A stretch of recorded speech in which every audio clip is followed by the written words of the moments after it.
तर ना दुनिया इकडचे तिकडे होईल, पण हा प्रश्न कधीच सुटणार नाही की भाजीला काय बनवायचं. तर रात्री मी ठरवलेलं होतं की सकाळी पनीरची भाजी करायची. आमच्याकडे पनीरही असतं विकायला, पण पनीर संपलेलं होतं. मग माझ्याकडे एक म्हशीचं दूध होतं 1.5 लिटर, त्याच्यामध्ये मी हे पनीर बनवलं. आणि हे पनीर साधारण अर्धा किलो झालं असेल. तर त्याचे मस्त स्क्वेअरमध्ये मी छान कट करून घेतले आणि 3 कांदे घेतले, ते स्लाईसमध्ये मी कट करून घेतले. एक मोठा टोमॅटो घेतला, तो बारीक चिरला. आणि मी आज ठेचा पनीर बनवणार आहे, थोडंसं काहीतरी वेगळं म्हणून.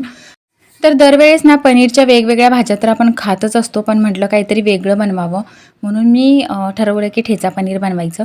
तर इथे ना तव्यामध्ये मी हिरव्या मिरच्या, लसूण आणि कोथिंबीर छान तेल टाकून परतून घेतले आणि थंड व्हायला ठेवलं. कढईमध्ये थोडं तेल टाकलं, जिरा टाकला, 2 तमालपत्र टाकले आणि जो कांदा कट केला होता तो ब्राऊन व्हायला ठेवला. इकडे लगेच ठेचा मी बारीक करून घेतला मिक्सरमध्ये. त्याआधी त्याच्यामध्ये मोठं मीठ टाकलं. कांदा ब्राऊन झाल्याच्या नंतर त्याच्यामध्ये आपल्याला जो ठेचा बारीक केला आहे तो ॲड करायचा, छान परतून घ्यायचा. टोमॅटो टाकायचे. टोमॅटो थोडेसे मऊ झाले की हळद टाकून जे पनीर कट केलं आहे ते छान मस्त त्याच्यामध्ये परतून घ्यायचं. एक स्टीम द्यायची छान 1 ते 2 सेकंद आणि ही आपली भाजी तयार झाली.